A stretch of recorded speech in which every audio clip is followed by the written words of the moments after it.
Bismillahirrahmanirrahim. Nous allons voir aujourd'hui un exercice sur le calcul d'incertitude. Le volume V d'un cylindre de rayon R et de hauteur H est donné par la relation V égale PR au carré H. حجم أسطوانة نسبة قطرها R معطى بالعلاقة التالية. Calculer l'incertitude relative sur V en utilisant la méthode des dérivées totales et déduire l'incertitude absolue. يطلب منا أننا نحسب الخطأ النسبي والخطأ المطلق دلتا V بالاعتماد على طريقة المشتق الكلي. La différentielle totale ou le dérivé total d'une fonction ou d'une grandeur G en fonction des variables A, B, C s'écrit de la façon suivante.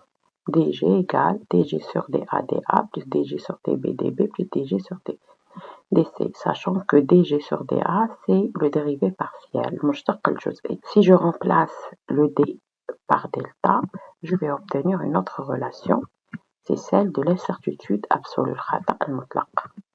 نغير ده غيرنا دي بدلتا يصبح عندي خطأ مطلق دلتا G. Donc si je remplace moi G par V, j'aurai la différence totale de V s'écrit de cette façon-là. dV sur dR, delta R, plus dV sur dH, dH. Donc, delta V va être égal, je vais dériver partiellement V par rapport à R. نشتق اشتقاق جزئي ل V بالنسبة إلى R.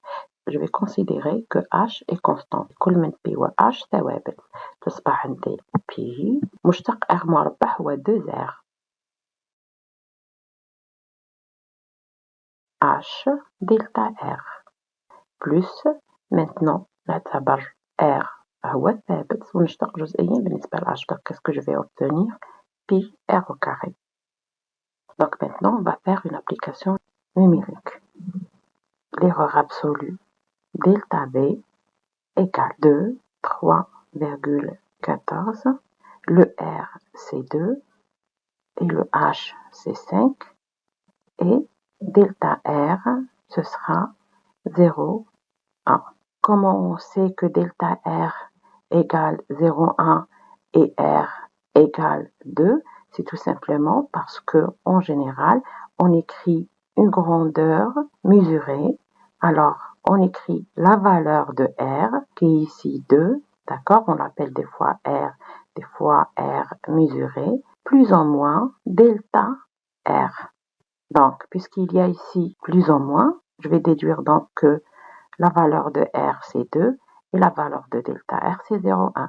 Pour le H, la valeur de H c'est 5 et la valeur de delta H c'est 0,1. Donc on revient maintenant, plus P c'est 3,14, 4 et delta H c'est 0,1.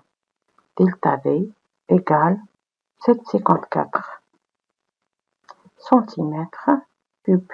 Donc ça c'est l'erreur absolue delta V. Nous allons maintenant calculer l'incertitude relative. Delta V sur V, c'est 7,54 et V, ce sera le volume qui est 3,14.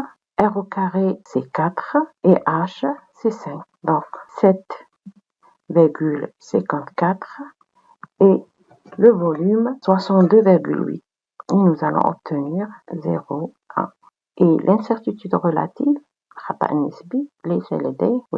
dans ce cas, on peut résumer et écrire V égale, la valeur de V est 68,8, plus ou moins la valeur de l'erreur qui est 0,54, on va le rapprocher à 7,5.